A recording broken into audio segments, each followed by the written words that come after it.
The Tao of Self-Confidence, episode 336. Welcome to the Tao of Self-Confidence, where I share stories of amazing women who have discovered their inner journey to self-confidence. Visit our website at thetaoofselfconfidence.com. Your inner journey to self-confidence awaits.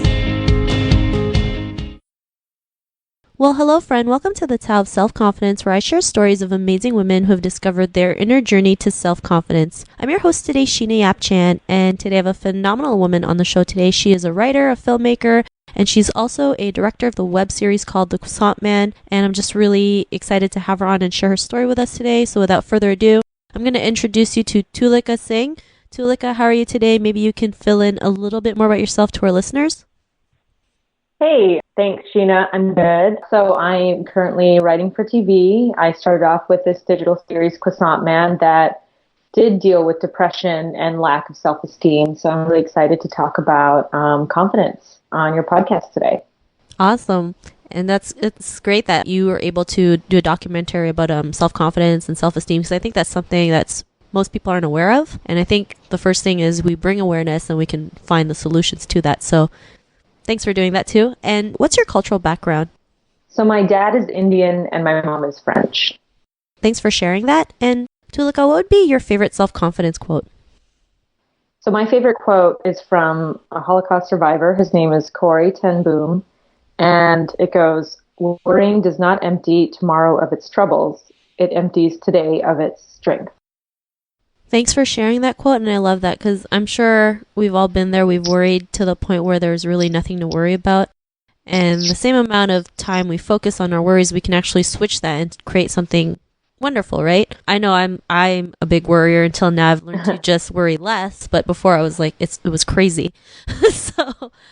So I think this is a great quote, like learning to just be in that present moment instead of worrying about the past, worrying about the future, just learning to live and, just savor the moment. So thanks for sharing that. And in your own words, how do you define self-confidence? To me, it's the ability to value yourself when you do fail. It's not about not failing.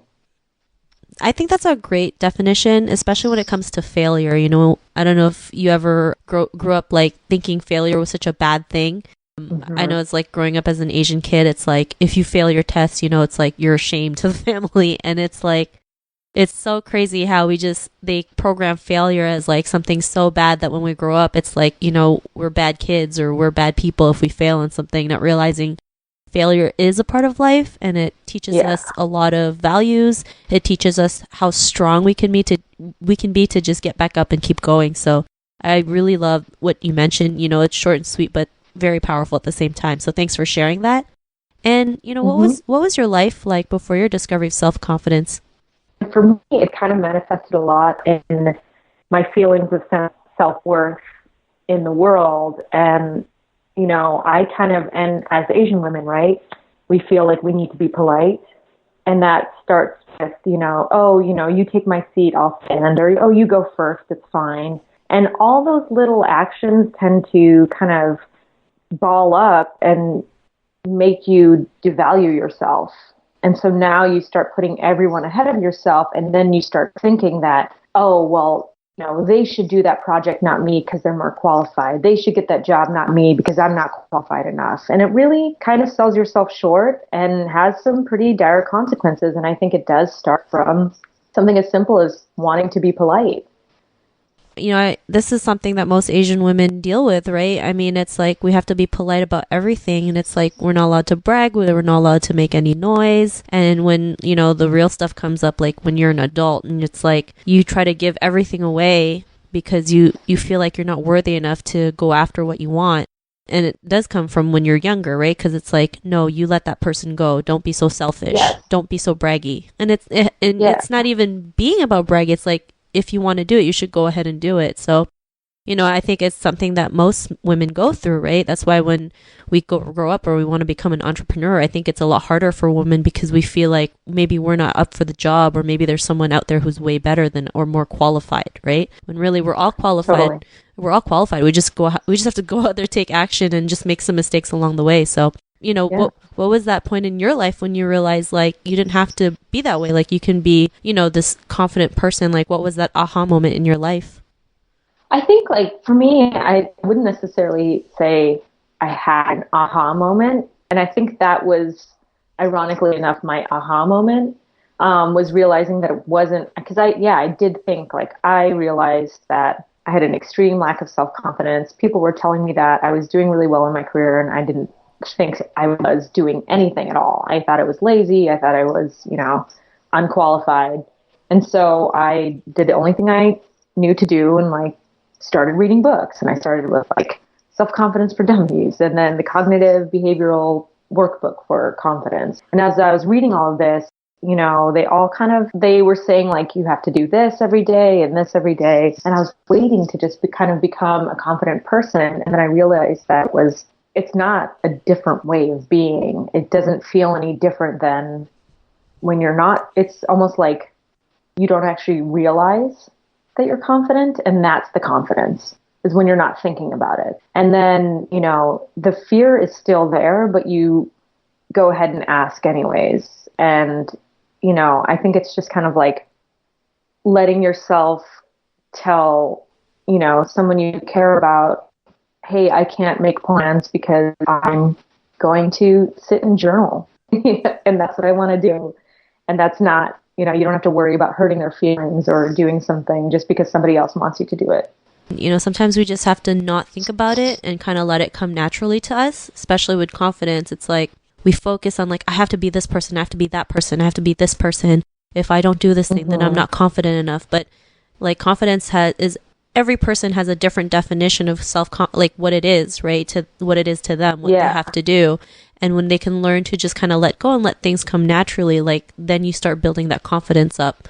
And, sometimes we just got to learn to let go and just let everything fall into place. And like what you realize, right? If you just feel like journaling, then that's fine, right? And if people don't like it, too bad. Sometimes, right? It's like, too bad.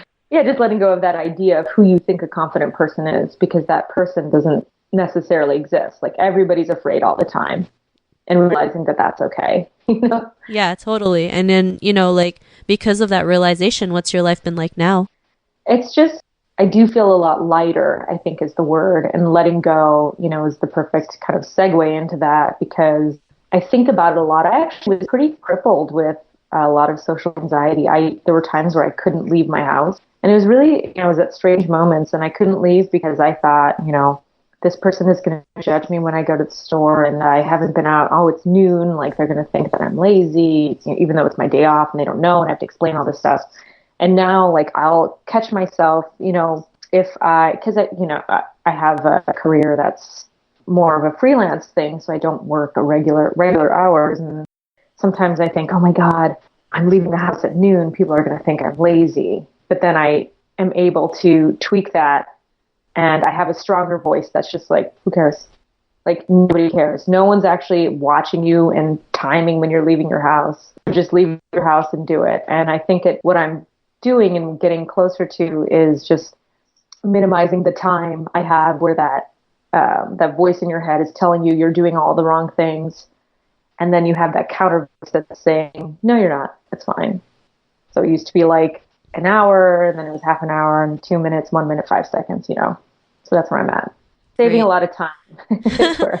Yeah, it's great when you can think like that, when you can learn to switch it as fast as you can, because we are like our own worst enemy, right? And we're great at criticizing ourselves, not realizing like that really hurts us. And when we can learn to just switch it into the opposite, like it just takes a lot of practice, and it gets easier and easier the more you do it. So thanks for sharing that. And Tulica, to the woman who's listening to your episode, she may be in her own journey of self-confidence. What would be the one tip you would give to her? Just like you said before, I think practice is the operative word. And sometimes it's not focusing directly on what you think the problem is. So I think it's good to explore, like I did, looking at books about confidence and whatever, but it always comes down to like having all the other parts of your life in order. So exercising and making sure you're taking time for yourself in the morning and writing down. I think the biggest thing for me is writing down pretty regularly all the things you want out of life, so that you're all of your action, and you have to be very specific, because specifics will help you get there, but then your actions will start to lead you toward that. And, it's a dream will become a reality, and you'll realize you can accomplish something, which will definitely improve your confidence. Those are some great tips, and thanks for sharing that. And if our listeners wanted to get to know a little bit more about you and what you do, is there any links or social media profiles we can connect with? Yeah, you can go to my website is tulicasingh.com. It's my first name and last name. And then the web series is Croissant Man. It's the pastry croissant and then man.com. Awesome. Well, thanks for sharing that. And to our listeners, if you want to connect with Tulica, you can also head on over to the taoofselfconfidence.com and search for Tulica's name. Her show notes will pop up along with everything else we talked about. And I just want to thank Tulica for taking the time to share her story with us. So thank you so much. Yeah, I'm happy to talk to you.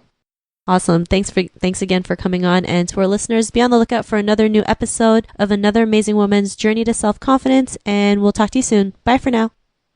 Thank you for tuning in to another amazing episode of the Tao of Self-Confidence. Get your free self-talk tape for building self-confidence by visiting our website at thetaoofselfconfidence.com. Your inner journey to self-confidence awaits.